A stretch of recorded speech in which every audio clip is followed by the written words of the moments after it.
وبركاته. بسم الله الرحمن الرحيم. الحمد لله رب العالمين، والصلاة والسلام على أشرف الأنبياء والمرسلين نبينا محمد وعلى آله وصحبه أجمعين. أما بعد، ده تفسير بدي مبارك درسنو كي من دا اللہ پا توفیق سرا لسم سپارہ کے سورة التوبہ ترسیدلیو. پا سورة التوبہ کے 55 آیت پوری خبر شیوہ، او پا دی آخرنی آیتونو کے بلکہ دی سورت کے عام موضوع اگر منافقانو منافقت رخکار کول دی. نو دی آخرنی آیتونو کم دا غوی بارک خبره وا چی دوی پا دی انتہائی خوشحالی گی چی کل مؤمنانو تا مصیبت ورسی یا سسخت پیرش، او دغشان اللہ دا دوینا کچر تا دوی خرچو که اول خو منافقان خرچه نکه. دا یاد که دا خبره چی دا منافق سلی یو غٹ صفت اغا بخل دی. مؤمن پا صحیح معنو سرا کل سک دیسی تاسو وائی چی دا مؤمن کی دا پلانے صفت نولی دا سک کافران دی دا خلق چانشتی بلک نا، یو گورا مؤمن دے بل مسلمان دے، یہ دوانو کی فرقی. یو مؤمن دے بل مسلمان دے. بیا دا ایمان نا اعلی مرتبہ غبی دا احسان دا. نو تو خلق یو شان ندی کلمہ ہوئی ان کی، دا طول یو شان نی بلکہ دوی کی فرق تے. مسلمان دے نو بیا پسی مؤمن دے نو بیا محسن دے، او دا طولنا علا مرتبی والا. نو دا محسن چی دے دا مؤمنم دے او دا مسلمانم دے، او دا مؤمن چی دے دا مسلمانم دے و محسن ندے دے برنے تلے، او دا مسلمان دے و مؤمن ندے. بیا دا مؤمنان چی کم دی دام پا یو درجہ کی نیتی،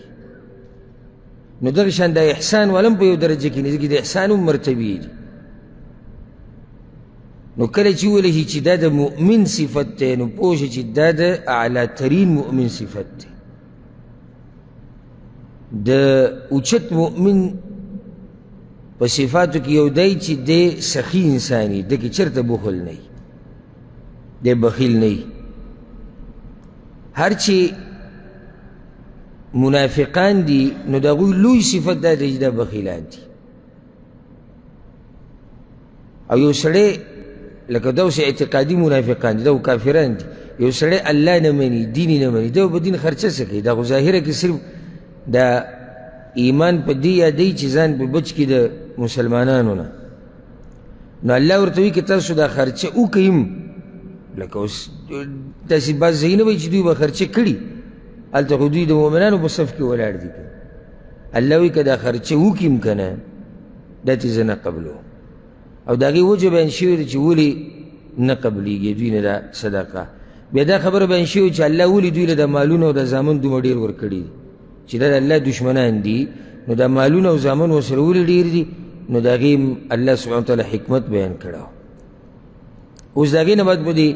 شپک منزوستم آیت که اللہ سبحانه وتعالی دا منافقانو یو حال بیانی چی دا دیسی قوم دی چی دوی ہر وقت پا یرکی دی. یحسبونا لکه سنگ چی اللہ سورة المنافقون که یحسبونا کل صیحت علی، دا هری چغی گمان دوی بخفل زان باندی کئی، یعنی سخ پا یرکی دی او پا ٹنشن کی دی او پا سوچ او پا فکر کی دی، او چرت پا دی جون کی سکون نشتی. یا خو یر دا دی دا چی یر کس اللہ ایتون زمان بارکی نازل کر، یر دا دی دا کی دیش یر پا من خبر شوی مسلمانان خوا، یر دا دی دا کچھت جہاد لڑ شو با دی جہاد کی مڑشو. نو ہر زی دوی باندی یر دا او دا عملی منافقم دیسی، صرف اعتقادینا عملیم دا قشانی. لکه عملی یو سڑے مسلمان دے خود منافق صفات پکی دی، دروغ وی، دوکی ورکی، دو مخیز دے، چغل خور دے، دا سڑے ہمیشہ پا یہ رکی. ہرچی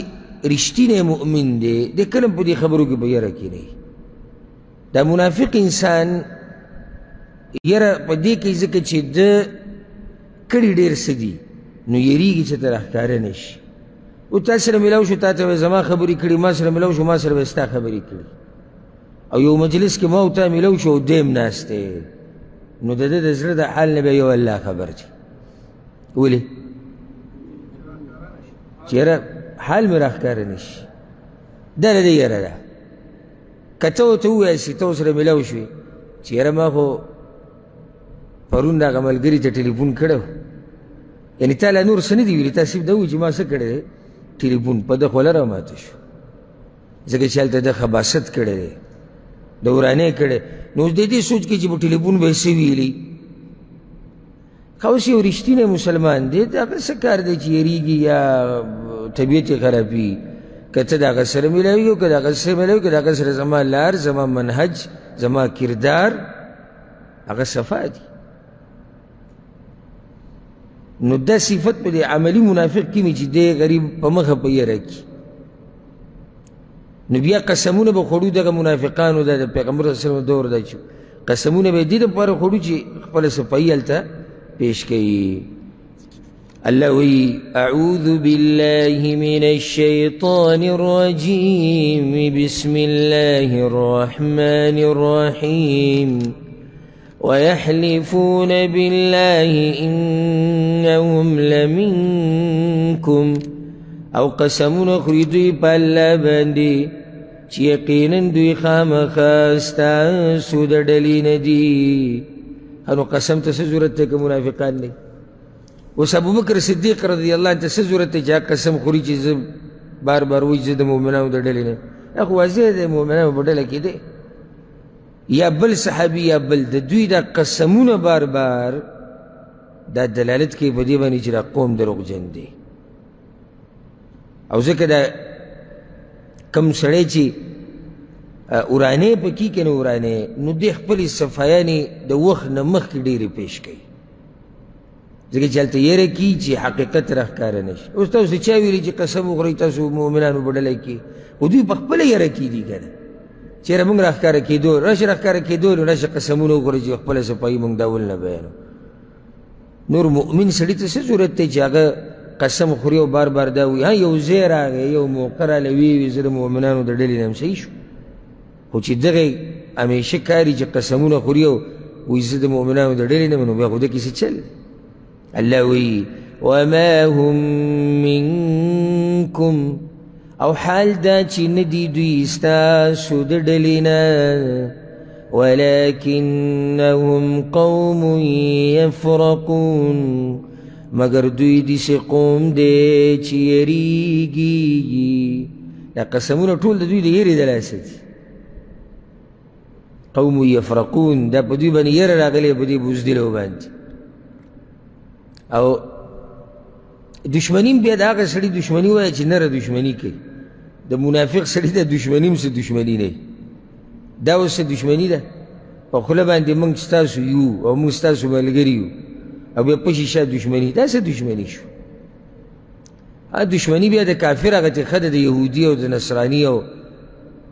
دغه مشرک او دغه مجوسي هغه ښه ده ځکه چې هغه صفا وایي ستا دشمني. نو دا بله فایده یاده کوي. عملی منافق چې زه کله ووایم نو څه مطلب شو؟ مسلمان دی خو بعض صفات پکې د منافقانو وي. عملی منافق چې دی په دې کې هم دا صفت دي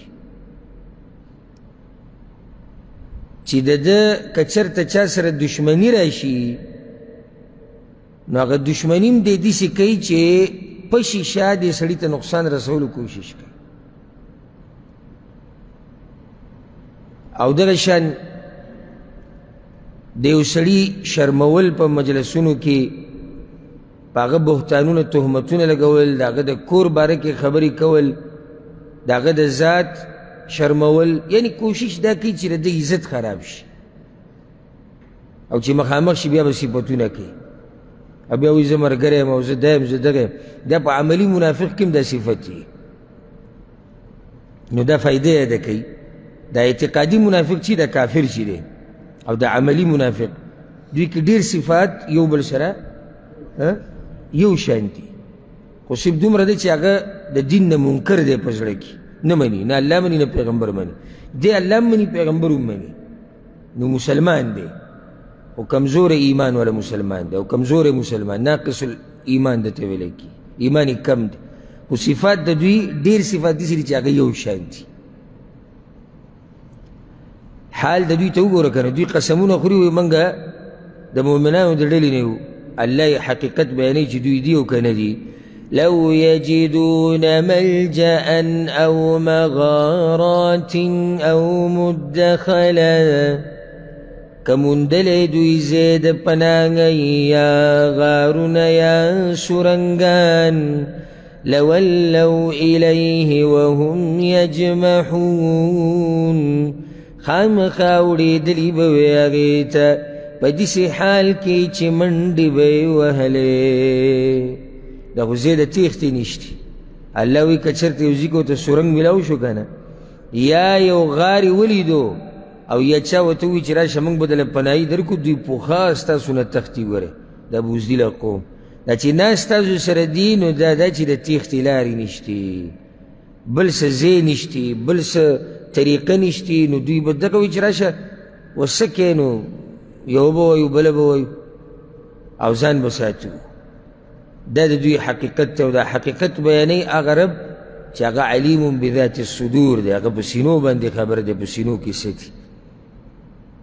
ولا ينبئك مثل خبير الله قرآن کې دا خبره کړې ده بل ځای کې وایي د خبیر ذات په شان ځان یادوي الله وایي د خبیر ذات په شان تا څوک نشي پوه کولی او نه د هغه په شان خبر تاله څوک درکولی شي دغه چا په زړونو باندې عالم دی د دې منافقانو دا منافقت پیغمبر صلی الله علیه وسلم ته کله معلوم او نه صحابه کرامو ته معلوم دا خو الله دوی شرمولی دي منافقت ته ګوره او خباثت ته ومنهم من يلمزك في الصدقات او بعض د دوی نه هغه څوک دي چې عیب لګوي په تا باندې په تقسیم د صدقو کې بعضو به وي که نه وي دا پیغمبر چې دا کم تقسیم کوي د صدقاتو او د غنیمتونو نو دا پیغمبر په انصاف سره تقسیم نه کوي د ظلم او زیاتۍ کوي پیغمبر باندې اعتراضونه دا خو د منافقانو لوی صفت نو چې کله به څه تقسیمېدو نو دوی به راضي نه وو ولې لکه دا به دې عدل نه کوي والعیاذ بالله هغو له یې ډېره ورکړه او هلته یې کمه ورکړه او دلته نه وه پکار او هلته مناسب و او دلته نه وه مناسب الله وی فإن أعطوا منها رضوا نو که ورکړی شي دوی ته د هغې نه نو خوشحاله شي وإن لم يعطوا منها إذا هم يسخطون او که ورنکړی شي دوی ته د هغې نه دغه وخت دوی غوسوي دې نه ښکاره شو چې دوی کار ټول د څه سره دی مال سره دی مال ورکوه خوشحاله وي که مال دې ورنکړو بیا طبیعت خراب دی او دا ته فایده ذکر کم پیغمبر صلی الله علیه وسلم وایي چې د ځان نه به داسې خلک نه جوړوي حدیث کې راځي چې دا وایي چې زه به د خپل مشر د مسلمانانو د بادشاه او د خلیفه حاکم خبره اله منم که مال یې سره کړو او که څه را نه کړو نو زما بیعت مات ته زه باغي یم زه بغاوت کوم دا فایده یاده کړئ موږ خو خوله نشي وازولی که خوله وازوي څوک راته وایي دا درباري ده او څوک وایي دا د حکومت مولا ده او عجیبه دا ده چې زه کله بیان وکړم چې د حاکم وخت طاعت په کار دی د هغه خلاف بغاوت ناروا دی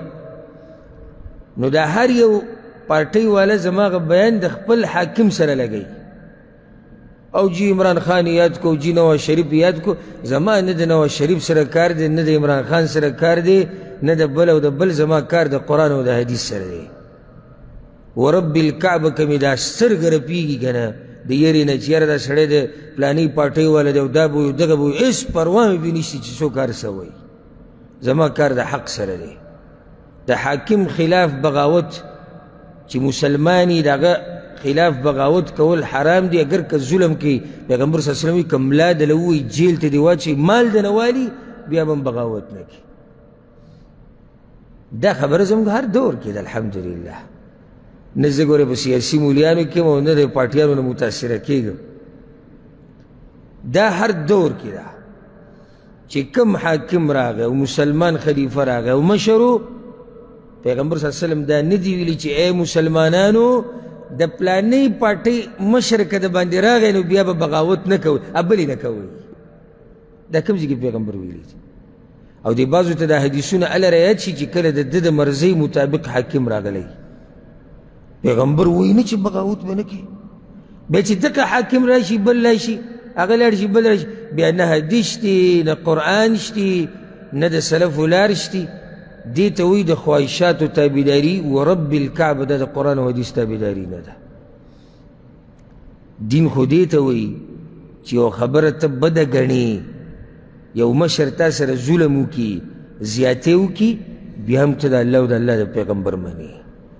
پیغمبر صلی الله علیه وسلم څه وایي صحابه کرامو ته؟ وایي په تاسو داسې وخت را روان دی صحابه کرامو ته وایي چې ستاسو ظلم ستاسو حق به خوړی کېږي او تاسو سره به ظلم کېږي. فما تأمرنا یا رسول الله نو موږ به څه کوی د الله پیغمبره؟ وایي اسمعوا واطیعوا خبره به اورئ اطاعت به کوئ د مشر اگر که ستا ملا ووایي اگر که تا جیل ته واچوي اگر که تا نه مال وخوري بیا به مې صبر کړي. نو د هغه حدیث فایده مې ذکر کولی چې پیغمبر صلی الله علیه وسلم منع کړې د دې نه چې ته به داسې نه کوې چې زه د خپل مشر خبره هله منم که دنیا یې راله راکړه او که دنیا یې رانه کړه زه بغاوت کوم راوځم. دا خو د شریعت طریقه نه ده. او که چېرته د حاکم او د مسلمانانو د مشر خبره منل وتړلی شي په دنیا پورې دا خو ټوله دنیا ګډوډه شوه ځکه چې نه هر حاکم دا طاقت لري او که طاقت لري نو هر چاته د رسېدو طاقت نه لري که نه نو اوس به هغه سړی به د حاکم مني چې دنیا یې وله ورکړي او هغه یو به نه مني چې دنیا وله نه ورکړي. دا څه خبره شوه؟ د ځان نه صحیح سلفیان او د قرآن او حدیث تابعدار جوړ کوي. او دا زما دا بیانونه چې دا کم ملګري نشر کوي او د دې سره د دې مشرانو د تصویران لګوي دوی ته هم زه دا وایم چې د الله نه ویرېږي د خپلو خواهشاتو کار مه کوئ. کله زما هغه زوړ بیان راولي د یو سره ولګي کله د بل سره ولګي او خلک وایي تازه بیان یې وکړو چې هغه تېر شوی حاکم په حقه و تازه بیان وکړو بل پارټۍ والا وایي په حقه و. زما څه کار دی د یو سره او د بل سره؟ زمونږ کار دې سره دی چې قرآن او حدیث کې څه دي په هغې عمل کوو. ورب الکعبه که د لوږې نه مړ کېږم که نه بیا به م حق ویم کوم چې الله او د الله پیغمبر ویلي دي. که مې جیل ته واچوي که مې ټوکړي ټوکړي کړي یو مسلمان باچا بیا هم زه دا نه یم چې د خلاف بغاوت جایز دی. امام احمد ابن حنبل رحمه الله په جیل کې پروت و په کوړو یې وهلی و امام د دې امت سزاګانې زخمونه قسمه قسم سختې په هغه باندې راغلي هغه به هغه جیل کې لاس اوچت کړو یا الله زموږ دې مشر ته هدایت ورکړي. بغاوت سوچ هغه نه کوو او دی به روډ ته راوتی وي وړو ګران شوي ټماټر وي 2 روپۍ ګران شو څه کوې نو روډ ته راوځي ته خو ښه نقصان جوړ کړو هېڅ فایده دې ونه کړه. کله که موږ قرآن او حدیث باندې صحیح عمل شروع کړو که نه نو الله به زموږ دا ټولې مسلې حل کړي. او دې ته صرف سوچ کوو موږ کې مشکل دا دی یاره زموږ هغه مشر غلا وکړه ښه دروغ یې وویې او دوکې یې ورکړ او دغه ته صحیح ته دروغ نه ته دوکې نه ورکې ته د ګناه کارونه نه کې ته د پردو جنکو سره رابطې نه کې ته به فیسبوک او واټساپ او په دې شنو باندې چې ته غلط څه دې نه کتلي ته داسې د اسمان نه راکوي شوی چې په تا باندې به مشر داسې راځي لکه څنګه چې ابوبکر صدیق رضی الله عنه اعمالو مطابق بیا زمونږ سره چې دی نو هغه کار کېږي حقه شان. د الله نه ویرېږي د مشرانو مبارکي د الله نه ویرېږي د مشرانو مبارکي. او که څوک دا وایي چې دی درباري مولا دی نو بیا به ما د یو کس دفاع کولی که زه درباري وایي ځکه چې دا کېدی نه شي چې ټول حکومتونه ماله پیسې راکوي کېدی شي هر حکومت ماله پیسې راکوي چې ته زموږ باره کې خبره کوو نه بیا خو زه په یو طرف ته نښتی لکه څنګه زموږ په دې ملک کې بعض مولیان دي که نه څوک فضایل د یو بیانوي څوک فضایل د بل بیانوي هغه د هغوی سره دي زه دا ویم کاغه د دې ملک حاکمان دي، کاغه د پاکستان دي، کاغه د افغانستان دي، کاغه د بنگلادیش دي، کاغه د کویت دي، او کاغه د هر مسلمان ملک دي، د مسلمان حاکم باچا مشر خلاف بغاوت کول دا په شریعت کې حرام دي. اوس واضح شو؟ نو اوس د کوم حکومت مولا یم په دې ټولو کې یو ووایه؟ یو د یو هم نه شو، ځکه که زه به هله د یو ووایه چې کله ما یو راټینګ کړی یو پلانې او علانې او دا بس وایي که نه وایي دوی د یاره مړه دوی د سعودي عرب د دې باچایانو جیرانو خبره کوي او د دوی اطاعت او د دوی خلاف بغاوت، دا صرف د سعودي عرب باره کې د نظریه نه ده، دا خو د هر د مسلمان حاکم په باره کې دغه نظریه الحمدلله زمونږ ده او یبه، او انشاءالله په دې باندې به مرو او په دې باندې به الله ته مخامخ کېږو او الله ته به دا وایو چې یا الله په خپل حق باندې غلی پاتې شوي یو، که موږ سره ظلم هم شوی دی موږ غلی پاتې شوي یو، که موږ سره زیاتې هم شوی دی موږ غلی پاتې شوي یو. یا الله ځکه چې ستا پیغمبر راته ویلو چې بغاوت به نه کوئ، ځکه چې د دې د لاسه امت کمزوری کېږي، د دې د لاسه مسلمانان کمزوری کېږي. متفق یې به که نه؟ خواهشاتو تابعداري مه کوئ ښه، چې کله حدیثونه یو ځای کې پټ کوئ او کله بل ځای کې پټ کوئ. یو مولا نه خاص یو خلک خو ته مولا وایي، دا خلکو هم ګیرې والا ګوري بس مولا نه ورته هغه وایي پیغمبر وایي چې زما امت به په دریو یا فرقو کې تقسیمیږي، ټول به جهنم ته ځي یو به جنت ته ځي. هغه سیاسي پارټي یاده کړه کوم سره چې دی وایي هغه به جنت ته ځي. دا استهزا نه ده په قرآن او حدیث پورې، دا ټوغې نه دي قرآن او حدیث پورې. د الله نه یره پکار ده، الله دې مونږ د قرآن او حدیث باندې عمل کوونکي جوړ کړي. د قرآن او حدیث باندې عمل ډېر ګران کار دی، ګورې ډېر ګران کار دی. ابل زما دې ملګرو ته وي ما کله چې مونږ د عام د متعصبو مقلدینو ته د رفع الیدین او د امین بالجهر او د حدیثونه بیانو، نو هغوی تاویل کوي او تاویل راته وایي مني نه. اوس زمونږ په دې بعضو د سلفیانو اهل حدیثو کې داسې بیماران شتي چې دی به بل ته وایي ته حدیث نه منې او ته دا نه منې، بیا چې د حاکم په باره کې او د حاکم د اطاعت په باره کې دته حدیثونه بیانوي، بیا دی هم د هغوی په شان شي مقلدینو په شان حقه حدیثونه بیا تاویل راته وایي. نو تا کې هغو کې څه فرق دی؟ خو هغوی د رفع الیدینو حدیث تاویل راته وایي، ته د حاکم د اطاعت حدیث تاویل راته وایي. یو سړي به بل ما ته دا وایي، دا ډېره ناشنا وایي خبره کوم ځای ته لاړه خو فایده منه ځکه چې منهجي مسله ده. وی دا صحیح خبره ده چې پیغمبر وایي چې د حاکم وخت د مسلمانانو د مشر اطاعت به کې د الله په هغه خبرو کې چې هغه د الله نافرماني پکې نه وي. خو چې حاکم خو د سړي زوی که چې حاکم ظالم خو نه وي که چې حاکم ما وی اصل اشنا ذهن دی چې حاکم د سړي زوی شو حاکم ظالم نه وي. اوس دا واوره چې حاکم ظالم نه وي ته بغاوت کې بغاوت به ته کله کې چې کله ظالم وي که نه نو پیغمبر تا ته وایي بغاوت به نه کې. چې ظالم نه بیا خو پیغمبر تا ته ویم نه چې بغاوت مه کوه. پوه شوې که نه چې کله حاکم د الف نه د یا پورې پوره مکمل برابر او دا کېدی نه شي چې داسې حاکم دې راشي چې هغه د الف نه د یا پورې بلکل برابري. که چېرته حاکم بلکل برابري او هر چا ته د هغه حق ورکوي نو بیا ضرورت څه دی چې خلک علما نصیحت کوي چې بغاوت مه کوو. که ته وایې که نه وایې خلک یې نه کوي. نصیحت ته هله ضرورت راځي چې کله په حاکم کې کمی زیاتوي او لازم به کمی او زیاتوي ځکه چې د الله بندګان دي انسانان دي کمزوري دي. داسې دا مې خبره کوله که نه نو دی به مو اوس وایي زه سلفي یم وایي دا چې وایي چې دا به هله مني چې حاکم د سړي زوی دی هم وایي زه سلفي یم. زما دا خبره عامه ده الحمدلله په مونږ کې دا صفت دی سلفي نه چې مې خپل رور د مور پلار نه پیدا کنه غلط کار کوي هغه ته به ته په غلط یې. ځکه زمونږ کار د قرآن او د حدیث سره دی ولله الحمد او الله دې د قرآن او د حدیث په تابعدارۍ کې مونږ له مرګ هم راولي. خانو منافقانو تعلق ټول د څه سره د مال سره کمال ولا پیغمبر ورکو جو ډیر خوشحاله دي ازار قربان د دې دین نه څه مزیدار دین دی څه ښایسته دین دی او چې څه به میلاو نه شو نو بیا به دوی په پیغمبر باندې عیبونه لګول او غوسه به ولو أنهم رضوا ما آتاهم الله ورسوله او کدوی خوشحاله شوي وی په هغه څه چې ورکړي دي دوی ته الله او رسول د هغه طریقه دا ده که دا منافقان نه وی نو دوی به خوشحاله شوي وی په څه باندې څه چې الله ورکړي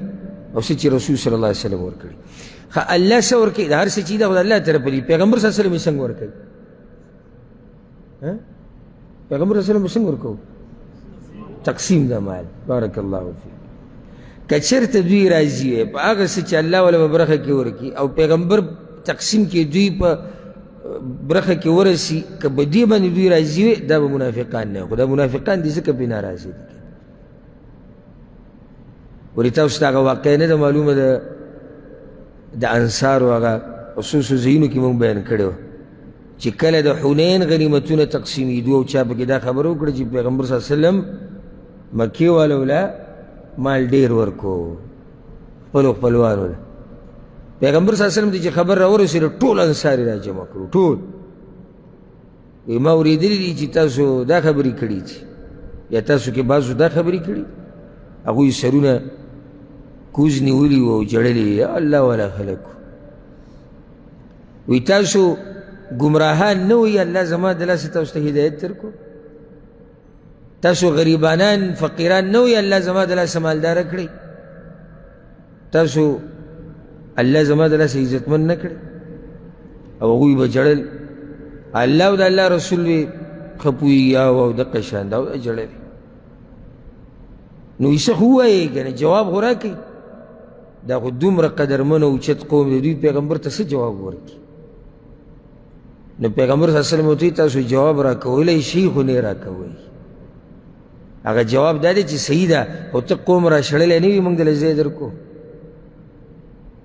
ته چې راووتې د مکې نه تا سره څه خو موږ د باندې مالونه ورسه قربان کړو ټوله دنیا ستا په دشمنۍ کې ولاړه خو موږ د سره ملګرتیا کوله که نه دا تاسو ویلی شي خو نه یې وایي او د هغوی جړاګانې ښه ډېرې شوې بیا وي تاسو په دې نه یې راځي چې خلک اوښان او سره زر او سپین زر ویسي او تاسو پیغمبر د ځان سره واپس کورونو ته بوځئ د هغوی جړاګانې ښه ډېرې شوې یا رسول الله بلکل پرې راضي یو موږ په دقې راضي اصل کې دوی زړه ته دا یېره راغلی و چې پیغمبر دلته راغی او بس دلته کې زموږ نه پاتې دی او سیرت کې دغه خبرې ذکر شوې فتح مکې په موقع باندې نو دوی په زړونو کې دا یېره راغلی و چې پیغمبر بیا نه ځي موږ سره دا هغه مؤمنان دي ګوره دوی دنیا سره کار نشته چې دا پیغمبر را سره واپس ځي دا زموږ دپاره هر څه دي نو مؤمن د هغه کار د هغه سوچ د هغه فکر هغه ټول د دین په باره کې چې الله څه وایي او د الله پیغمبر څه وایي اگر که دنیا ته پکې نقصان ورسي پکار دا و چې دوی داسې ویلی وی وقالوا حسبنا الله او ویلی وی چې پوره دی موږ لره الله سیؤتینا الله من فضله زرد چې رابکي موږ ته الله د خپل فضل نه ورسوله او رسول د هغه په تقسیم سره انا الى الله راغبون یقینا من خاص الله ته رغبت کوونکي یو واپس کېدونکي یو یعنی دا خبره پکار وه چې زموږ دپاره څوک کافي دی زموږ دپاره الله کافي دی که نه دقه الله به موږ له هم راکړي د خپل فضل نه او دا پیغمبر به هم په تقسیم کې موږ له راکړي امید به ساتي او صبر به کړي اوس الله هغه خلک ذکر کوي چې هغه د زکات حقدار دي خبره د صدقاتو او د زکاتونو روانه وه یو مناسبت یې دقه دی چې الله اوس حقدار د زکات ذکر کوي دا په دې آیت کې چې څومره خلک ذکر شوي دي په دې 15 نمبر آیت کې دا د زکات حقدار دي د دوی نه علاوه بل چا له زکات ورکول دا نه دي روا ها عامې صدقې ورکولی شي یو عام خرچه د الله په لار کې او یو څه دی زکات دا زکات چې دی دا مخصوص برخه ده د مال په یو حصه کې د خاص خلکو دپاره، نو د زکات ځان له عبادت ته فرضي دي کې ته خپل مرضي نشي کولی، نه چې څومره درته الله ویلي دي او چې څنګه یې درته ویلي دي او چې څوک یې درته یاد کړي دي هغه له به یې ورکړې. اوس عامه صدقه عامه خرچه در الله په لار کې کوې چې څومره یې کوې، چې کله یې کوې او چې چا له یې ورکړې او چې د الله په لار کې. نو دا څوک دي چې د زکات حقدار دي هغه دا دي مستحقین د زکات، هغه دلته ذکر شوي دي. او الله سبحانه وتعالی د دې حقدارو د تعیین په خپله وکړو چې سبا له پکې څوک اخوا دېخوا نه کوي چې یاره دغه لکه د منافقانو په شان اعتراض چې یاره پیغمبر عدل ونه کړو او پلاني دی ولې ورکړه، او یا په دیندارو باندې به سبا له بیا بهتانونه لګي دا بېدینه به وایي چې دا کار یې داسې وکړو دغه یې داسې وکړو. نو الله هغه خبره ټوله ختمه کړه، هغه تقسیم یې په خپله یا دغه تعیین د حقدارو هغه یې په خپله وکړو چې دغه خلکو له به زکات ورکوي او خبره ختمه شو. دا الله ویلي دي بس. إنما الصدقات للفقراء والمساكين، یقینا زکاتونه دي د فقیرانو دپاره او د مسکینانو دپاره. فقیر او مسکین، ورو فقیر او مسکین کې راجح دا ده والله اعلم چې دا فقیر مالی حالات ډیر کمزوري، مسکین چې د ده څه نه څه ګزاره رواني، څه نه څه ګزاره رواني، خو داسې نه وي چې او د سره چې څه دي بس هغې ته د کال ډډه ولګوي او د ده دا خرچه به رواني او نه نه خپل څه منډه وایي یا څه نری هم ته کې کاروبار دی د هغې سره دی غریب دی مسکین دی. اکثر دا زمونږ نه دا روڼه او خویندې تپوس کوي چې دلته یو کس دی وایي کار کوي زکات وله ورکولی شو که نه ټکي زور ډېره ورکړي وایي څه کوي، نو دا کار چې کوي د غریب نه شي کېدی، ډېر داسې دي کېدی شي نه بلکې ډېر اکثر دا چې مزدوریانې کوي پردۍ مزدوري ته څوک غاړه ږدي، یعنې څوک په خوشحالۍ په دې راضي دی چې زه پردی مزدور شم، خو مسلې دي ورته که نو دا لازم نه دی چې یو سړی به کار کوي جو به دی به مالدار او دی به د زکات حقدار نه. زمونږ د عوامو په ذهن کې دا دی چې غریب هغه چاته وایي مسکین او فقیر چې د کچکول نیولی یا لاس یې نیولی او په لارو کوڅو ګرځي الله وبخه ما الله کوي الله وبخه ما الله کوي. نه، یو سړی تا ته پته ده مزدوري کوي ځي، خو هغه مزدورۍ کې دی دومره څه نه ګټي چې د ده حاجتونه به پوره شي. یو سړی تا ته پته ده، اوس داسې هم کېدی چې یو سړی تا ته پته دی چې صحیح د مزدوري کوي خو قرضې پې ډېرې دي، کور کې ورته بیماران پراته دي، کور یې پردی دی د هغې کرایي پې ده، د بجلۍ بل پې دی، بله مسله ده بله مسله ده بله مسله ده، هر څه راتلی شي. نو دا د زکات حقدار دي. عباس څه وایي وایي کور یې خپل شتي، دا هم سوال کوي وایي خپل کور یې شتي، داسې نه شي کېدی چې یو سړي د خپل کور یې او غریب دي، کېدی شي که نه شي کېدی؟ څنګه کېدی شي؟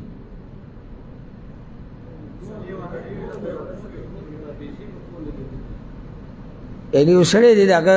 2 کمرې کور دی 3 یا 4 نو په دې کور دی څه وکړي دیوالونه یې وخوري او صحیح دی دغه کور خو د هغه دې دپاره دی چې یعنې سر یې پناه دی که دا تیم لرې کړي نو روډ ته یې راوباسي او ښځه او بچي پکې ناستي مور او پلار یې پکې ناستي خو نور دته وګوره دا حالات څه دي د کور په دیوالونو او په کړکو او په دروازو خو څوک نه مړېږي که نه مړېږي خو څوک نه مړېږي د ده بچي دي خېټه ده رزق دی اسپتال دی د وړو سبقونه دي بیماریانې دي مسلې مسایل دي قرضې دي نو دا هم ګوره کمزورې خبره ده اوس الا دا چې یو سړي سم جیداد او دغه هغه جدا خبره ده والعاملین علیها او کار کوونکو لره چې مقرري په هغې باندې دا 3 قسم خلک دي چې دوی په دې زکات را جمع کولو باندې څه دي مقرر دي دوی ته به پکې پیسې او یا د دوی حق هغه ورکړی کېږي دا جایز دي ځکه چې دا دومره منډه چې وي دا مال لا جمع کوي دوی ته به دوی حق میلاوي خو دا حق به کله علي چې کله دی هر څه راوړي مشر هغه به حق ورکړي او کله چې هغه صحابي راغی هغه پیغمبر صلی الله علیه وسلم چې لېږلی و زکات را جمع کولو له نو هغه سامان لاوړو د پیغمبر صلی الله علیه وسلم مخې ته کېښه وی یا رسول الله دا زکاتونه یې او دا زما دي چې لږ غونته کېدې سیټ ته کوي دا خلکو ما ته راکړي او خلکو هغه له ورکړي نو پیغمبر صلی الله علیه وسلم ورته ویل ته د مور په کور کې کښېنئ چې تاله څوک دا هدیې درکوي که نه درکوي دا خو دې له په دې درکړي چې ته تلې زکاتونو پسې نو دا خو ستا دپاره روانې دي وروسته چې بیا دا مشر د مسلمانانو که څه دله ورکوي نو هغه څه دي جایز دي که نه جایز جایز دي درېم دا دی څلورم والمؤلفة قلوبهم او هغه کسان چې خوشحالولی کېږي زړونه د هغوی مؤلفه یعنی تعلیف معنی پکې پرته ده د زړه روغولو دپاره داسې م ویلی شي هغه خلک چې د هغوی د زړونو د روغولو کوشش کوي د زړونو د روغولو کوشش یعنی چې مسلمان شي یا نوی مسلمان شوی دی خو چې په دې اسلام باندې مضبوط پاتې شي او پیغمبر صلی الله علیه وسلم به داسې کار کو لکه بعضو خلکو له به ډېر مال ورکو بعضو له به یې لږ ورکو نو بیا صحابه کرامو ته وضاحت وکړو ما ته پته ده چې ستاسو دې خبرې ته خیال دی چې زه ولې دې بعضو له ډېر مال ورکړم نو ما ته پته ده چې ستاسو په زړونو کې ایمان مضبوط دی زه چې چا له ورکوم دې لپاره ورکوم چې د دا زړه په دې اسلام باندې څه شي مضبوط شي دنیا ده که نه دنیا خو ناشنا شی دی که نه چا له ورکړي څه مصرف وکړي نو دغه مال به والي زړه به ښه شي ورو ورو په دې دین کې به ورننوځي په دین باندې به مضبوط شي بیا به د سره دنیا سره څه کار نه نو دوی له یې ورکولی شي وفي الرقاب او په ازادولو د سټونو کې غلام مري وینځه ازادول دا په زکات کې کیدی شي یا یو مری دی غلام دی هغه د خپل مالک سره اتفاق کړی دی چې زه به تاله دومره مال در کوم ما به ازاد کړي لکه مکاتب دی او سړی مسلمان راولګي هغه زکات پیسې دله ورکړي چې دی پرې د هغه مالک نه ځان خلاص کړي دا هم جایز دا شان په دې کې قیدیان هم داخل دي د مسلمانانو قیدیان دا په زکاتونو باندې ازادولی شي والغارمین او قرضدارانو لره غارمین هغه قرضداران دي چې په خپل بال بچ باندې د مسلو د لاسه او د خرچو د لاسه قرضداري شوی د سره داسې څه نه چې قرضه کې ورکړي نو سره جیداد دی نو سره نور څه شته نو دوی له ته زکات ورکولی شي یو سړی دی د مستۍ د لاسه او د زیاتي د لاسه یا ولیعاذ بالله د ګناهونو د لاسه قرضدار دی دا لرکوو چې پروت دی یو سړی دی قرضې کړي دي د خپل ژوند تېرولو دپاره بچو باندې خرچه بیماري پې چې ته ګټه راغلې وه یا چې د بله مسله راغلې وه هغې دپاره قرضې کړي او د هغه قرضو د ورکولو طاقت یې نشتی نو دله زکات نشي ورکولی ورکولی شي څوک وایي چې ورکولی شي ته کې شک کې څوک وایي چې دله زکات ورکولی شي الله وایي بس غلی شو قرآن هم لاس کې نه دی الله وایي ورکولی شي اوس داسې هم کیدی شي چې یو سړی دی ښه ډوډۍ ورته میلاویږي او ژوند یې روان دی او قرضې به ډېرې دي او د ده اوس نشته د قرضو د ورکولو نور دی لکه ژوند یې روان دی ګزاره یې کېږي 3 ټیمه ډوډۍ خوري اوس دا ډېر په دې مسله هم نه دي پوه ویې ده چې دا سپین کاټن اچولی دی دا هم یو دلیل دی چې سپین کاټن چا اچولی دی مالدار دی او ده چې دا تورې سپلۍ به خپو کړي دي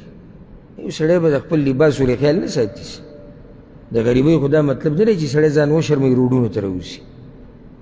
صحیح ده دې سړي 3 ټیمه خرچ خوراک روان دی غریب مزدوري کوي څه کوي خو هغه قرضه پې دومره ده چې هغه د ده په دې مزدورو کې او په دې کاروبار کې هغه نه ختمېږي نو داسې ټیم کې هم ته د زکات نه ساغت هم ورکولی شي وفي سبيل الله او پلار د الله کې پلار د الله کې د واضح دین مراد جهاد مجاهدینو باندې خرچه کول بعض علماء دا ویلي پلار د الله کې دا عامه ده یعنی جماعت پی جوړې مدرسه پی جوړې کوې پی وباسي دا کمزوري خبره ده ولې دا دې فقیر باندې چې دا خرچه کوي او په دې مسکیني چې کوي او دا غلام چې پې ازادوي او دې قرضدارانو له چې ورکوي دا د چا په لار کې ده د الله په لار کې نه ده نو بیا څه ضرورت دی چې دلته بیا وایي د الله په لار کې خو بیا به الله لنډ ویلی وي چې بس د الله په لار کې ورکوئ چې چا له ورکوئ که نه نو وفي سبیل الله دلته مراد څه دی جهاد کې لګول نو دا سویم ځای شو وم اتم وابن السبیل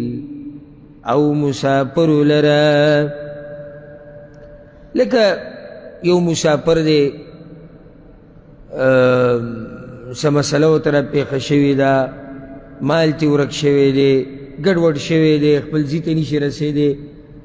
دل هم د زکات نه ورکولی شي دا مطلب دی چې مسافرو لره مطلب چې څومره بهر ملک کې پراته دي دې ټول له زکاتونه ورکوه وابن السبیل په دې ځان پوه کول غواړي هغه مسافر چې دی مسافر دی خپل ملک نه بهر دی او داسې څه مسله ورته راغلې ده چې دی د هغې د لاسه ګډوډ شوی دی خپل کور ته واپس نشي رسېدی او نه طاقت شتي نو داسې مسافرو سره مرسته کول او دوی له زکات ورکول دا څه دي جایز دي نو څو کسان شو اته څوک به ذکر کړي راته وواړه قرآن ټولو سره لاس کې دی نه یو کس به ورته ویلی شي بل نه ته هم تکړه قرآن ستاسو مخکې دی تکړه بل څوک نشته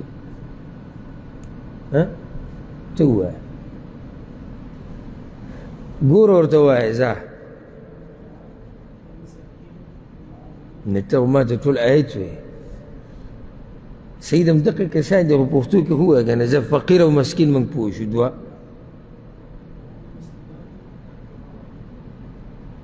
اواز دې نه راځي تا ډوډۍ نه راخوړلې بچم څنګه ته ووایه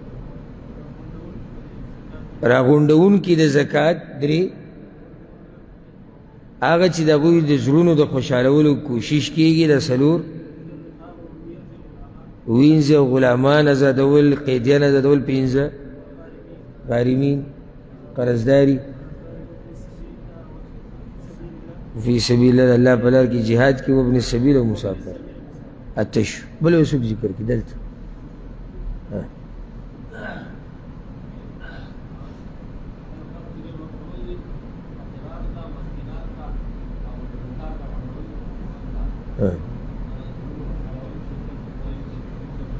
او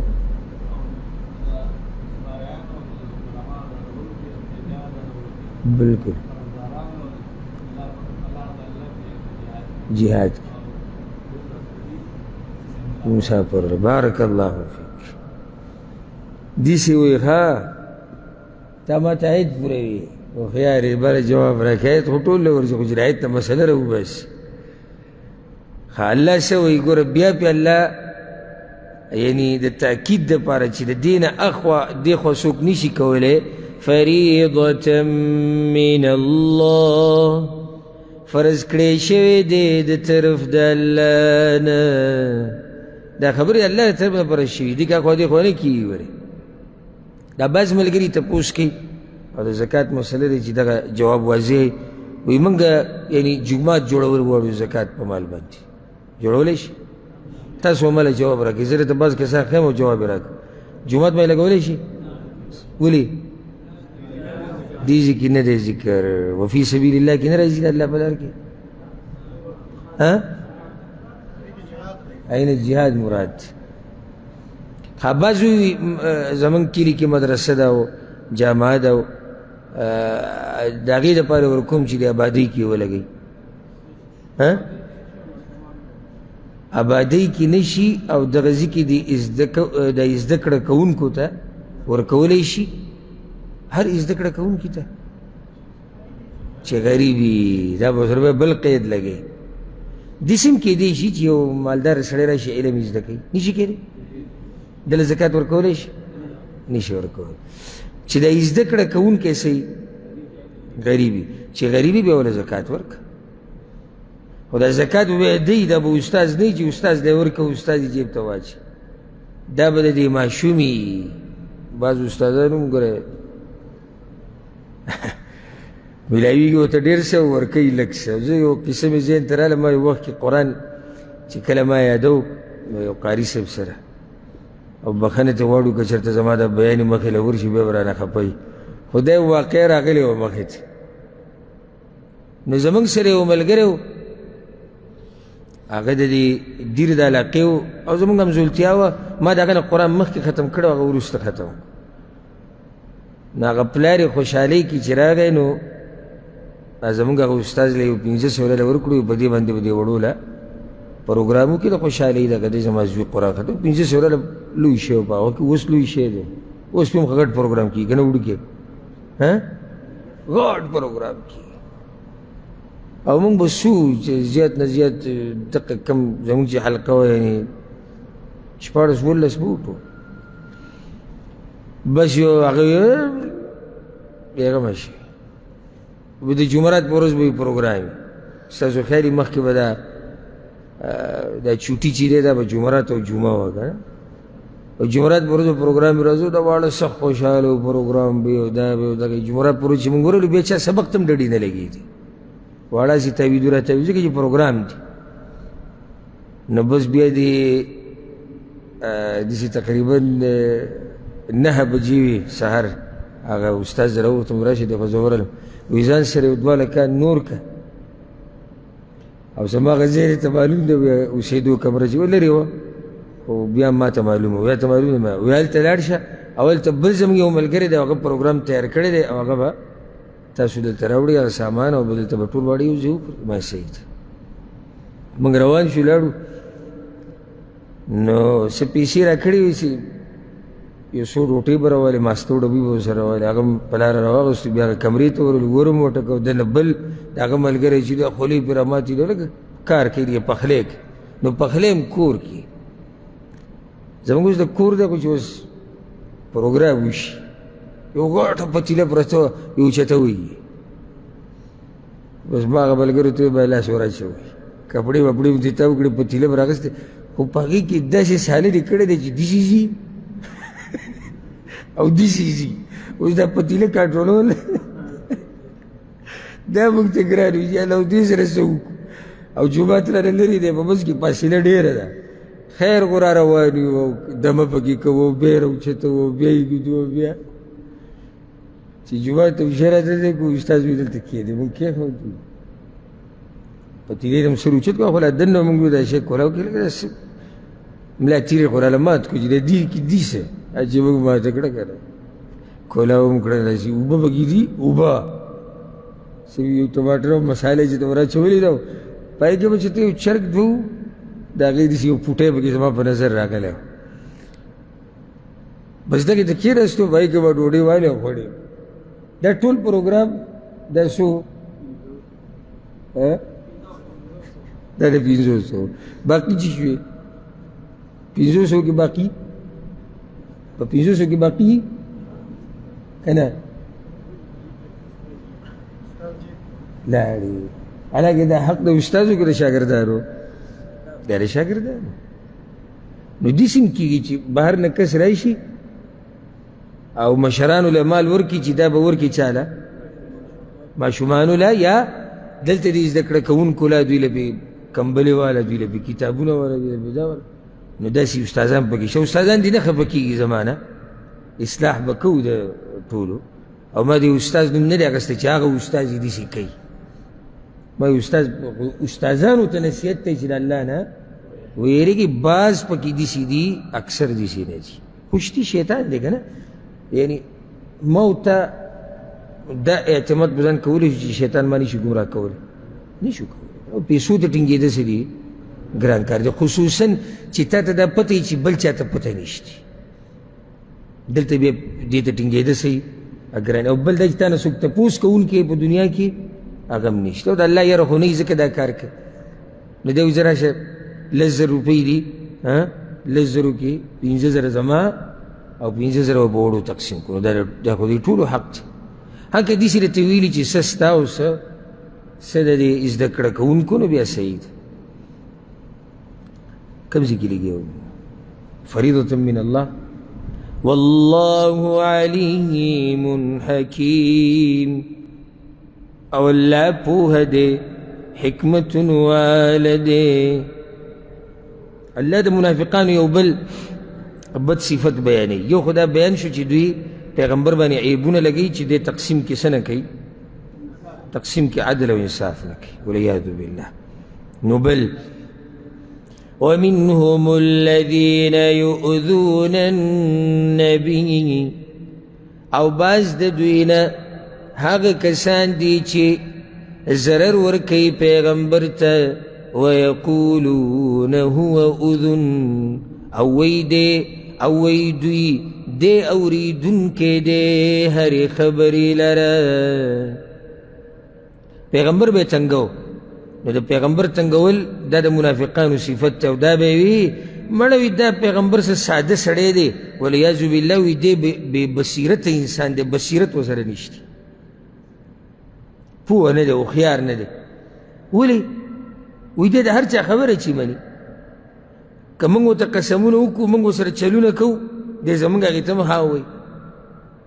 نو دا څنګه هوښیار سړی شو والعیاذ بالله چې دی د هر چا خبرې ته غوږ ږدي. اذن هغه چا ته ویلی کېږي چې د هر چا خبرې ته غوږ ږدي. نو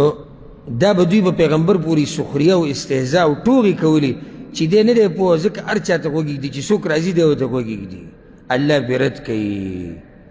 قل اذن خیر لکم، ووایه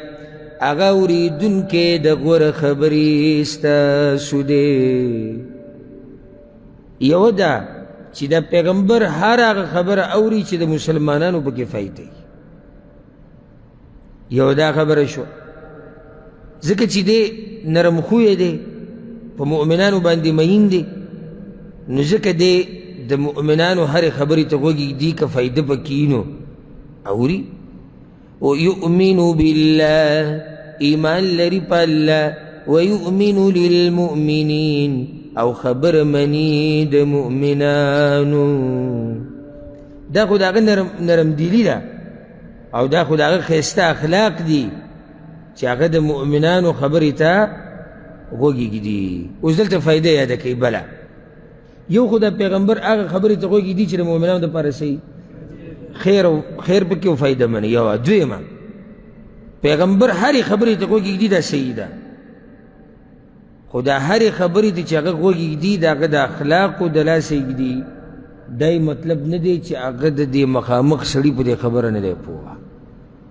او دا د درون انسان صفت دی. دا زموږ په منځ کې هم دي دا درون سړی چې اخلاقي مؤمن، د ده په مخ کې یو سړی خبرې شروع کړي او ګډې وړې به وایي، وایي که نه وایي؟ چېرته مې لیدلي؟ او ده ورته بیا هم څه کړی؟ وږي ورته ایښودی. دا اوس د ده قمقلتوب دی که د ده درون خوی دی؟ دا درون خوی دی. نو پیغمبر چې دا غوږ ایښودی دی، د دې دا مطلب نه دی چې پیغمبر د دوی په دې چال چلن نه دی پوه، او د دې دا مطلب نه دی چې پیغمبر هره خبره مني. نه نه، یو خو پیغمبر ته وحي کېږي، نو دویم الله چې غوره کړی د پیغمبرۍ دپاره دی به څومره هوښیار انسان. دا داسې دی چې به هر سړی راغی او څه یې ورته وویل به ده وکړو. ځکه حدیث کې راځي المؤمن کیس فطن، مؤمن هوښیار هوښیار، مؤمن پورې هوښیارتوب مزه کوي، دا قمقلتوب مزه نه کوي. نو چې د دې مؤمنانو هغه سردار دی نو هغه به هوښیار نه وي. او کوم پیغمبر چې دا خبره کړې ده چې مؤمن به هوښیار وي، هغه به هوښیار نه وي؟ هوښیار دی او ښه سم هوښیار دی، خو دا غوږ چې هر چا ته ایښودی خبرې ته، نو دا د هغه دروند خوی دی، دا د هغه اوچت اخلاق دی. ورحمة للذین آمنوا منکم، او رحمت ته د پاره دغه کسانو چې ایمان یې راوړی دی ستاسو نه. والذین یؤذون رسول الله، او هغه کسان چې تنګی رسول د الله، لهم عذاب علیم، اغوی لرعذاب دردناک دے یحلفون بالله لکم لیردوکم قسمون خریدوی تاسو یا قسمون خریدوی پا اللہ باندی تاسو تا لیردوکم دید پارچ خوشالکی تاسو قسم بولی خوڑو چی مومنان سشی خوشحال شي او راضي شي نو الله وی قمقلان دي کنه پکار سوا والله ورسوله احق ان يرضوه او الله ورسول دا غدير لایق دي د دې چې رضا کی دوی غلره ان كانوا مؤمنين کای دوی مؤمنان پکار داو چې الله او د الله پیغمبر راضي کی او دا په دې مسلمانانو کې بعضې که نه چې کله داسې دینداره سړی ویني عالم ویني شیخ ویني دوی به سم دینداري راښکاره کړي سبحان الله الحمدلله لا اله الا الله او بیا به د جومات په اول صف کې ناست او به دا لکه پرېږده دا شیخ او پرېږده دا عالم او دا دینداره دی ستا په زړه باندې څه پوه دی په دې دا عبادات وښایه هغه رب ته دا هغه د راضي کولو لپاره یې وکړه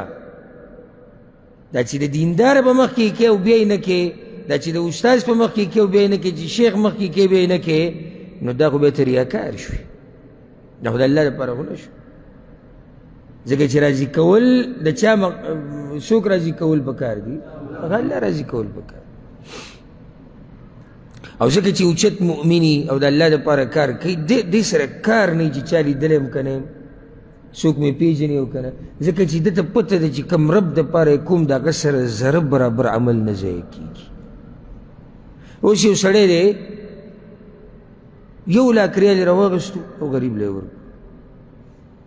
نه چا ولیدو او داسې شتي ډېر د الله بندګان نه چا ولیدو نه ترې څوک خبر دي چې ده ورکړي دی ښه مطمئن دی ښه خوشحاله لکه ولې وایي کوم رب دپاره چې مې ورکړي د هغه سره ټول نوټ شوي او مقصد هم دغه دی خو دا چې 10 ریاله ورکوي او داسې 10 روپۍ ورکړي او 3 کسانو نیولي او بل ورته کیمره نیولي او څه چلې وکړو پلانې سیب نن یې خلکو کې ټولې وي 10 روپۍ تقسیم کړي نو دې کې صحیح ده زم چې بعض به داسې چې هغوی به ریاکاري مقصد نه کله مجبوري هم شي هغه بعض حالات خو څه ضرورت دی انسان ته خو ته چې کله الله ته د هر څه پته شتي الله ته پته ده که نه ده پته نو بیا څه ضرورت دی ته بل ته او بل ته ته پرون د شپې ولاړې وې که نه وې تهجد یې کوې دلته څومره ملګري ناست دي موږ ته د هېچا پته نشته چې د شپې پرون تهجد کړي ده او که نه یې کړي که نه خو عرش والا د یوې یوې نه خبره دی که تا کړي م هغه ته پته ده که تا نه کړي م هغه ته پته ده او که ته زما په مخ کې ډېر وې د ملګرو په مخ کې چې د شپې مونږ ډېره مزه کوي او پای کې ډېر راحت او سکون او دا تاله فایدې نه درکوي الټه دله نقصان درکوي هغه عرش والا ته پته دی چې تاله سکون درکوي دا مونځ او که نه درکوي هغه حقیقت نه خبره ده نو ګوره الله وی دوی له پکار و چې څوک یې راضي کړی وی الله او د الله پیغمبر یې راضي کړی ألم يعلموا أنه من يحادد الله ورسوله آیا نه پوهېږي دوی چې یقینا هغه څوک چې مخالفت کوي د الله او د رسول د هغه فأن له نار جهنم خالدا فيها نو یقینا هغه لره اور د جهنم دی همیشه به یې په هغې کې ذلك الخزي العظيم دا شرمندگی د لویه الله وی دوی ته دا پته نشته چې څوک الله او د الله د پیغمبر مخالفت کوي دی جهنمي دی اگر که دی په قسمونو باندې مسلمانان څه کي دوکه کي او راضي کي زه یو مسلمان ستا د زړه د حال نه وای نه دی خبر او تا نه راضي شو نو د جهنم نه وبچ شي چې چا هم د الله او د الله د پیغمبر مخالفت ورزي کړې ده دی به جهنم ته ځي د الله طرف نه اعلان دی يحذر المنافقون يريج منافقان أن تنزل عليهم سورة د دې نه چې نازل بشي په دې مسلمانانو باندې یو صورت تنبئهم بما في قلوبهم چې خبر به ورکړي دوی لره په هغه څه چې په زړونو د دې منافقانو کې دي همیشه دوی په زړه کې دا یری وګوره دې خبیثانو ته یعنی په دې یریږي چې الله به صورت نازل کړي یعنی خود زړه کې مني چې الله به نازل کړي او بیا ایمان نه لري په الله باندې بیا هم رښتیني نه دي په ایمان کې نو د دې خبرې مسخ یریدو د لږ ساعت مخکې دا خبره ذکر شوه چې یاره که صورت راغې او زمونږ خبره پکې وشوه کله چې به دوی د پیغمبر سره په مجلس کې ناست وو پیغمبر باندې به وحي راغله او پیغمبر صلی الله علیه وسلم باندې به چې وحي راغله نو ملګرو ته به پته لګېده ځکه چې د بعض مشهور کیفیات نو چې دوی به کله ولیده چې پیغمبر باندې وحي را روانه ده نو به دوی به خوله راماته شو او لار د تیښتې او مجلس نه د تښتېدو او د پټېدو کوشش به یې شروع کړو چې دغه چې خبره زمونږ روانه قل استهزئوا ورته ووایه ټوغې وکئ ان الله مخرج ما تحذرون یقینا الله راویستونکی دی هغه څه لره چې یریږئ تاسو د هغې نه الله ورته ووایه چې ای منافقانو چې څومره ټوغې په دې مؤمنانو پورې کولی شي ویې کوي د هر څه بدله به ته میلاوي او یاده کوي دا خبره چې یقینا الله به خامخا هغه څه راښکاره کوي د څه د راښکاره کېدو نه تاسو یېرېږي او الله وکړه که ویې نه کړه ویې کړه او هر څه راښکاره کړو دې نه بعد دا آیت چې دا لږ تفصیل غواړي ځکه چې دې کې دین پورې استهزا او ټوغې کول د هغې حکم بیان شوی دی دا به پرېږدو روان درس دی انشاءالله پر روان درس کې به د 55 نمبر آیت نه شروع کوو الله سبحانه وتعالی دې موږ د هر قسمه منافقت نه لرې ساتي او الله سبحانه وتعالی دې موږ ټولو باندې خپل خاص رحم وکړي چې د هغه په دې کتاب او د پیغمبر صلی الله علیه وسلم په حدیثونو باندې پوه شو هذا والله اعلم وصلى الله وسلم على نبينا محمد وعلى آله وصحبه أجمعين.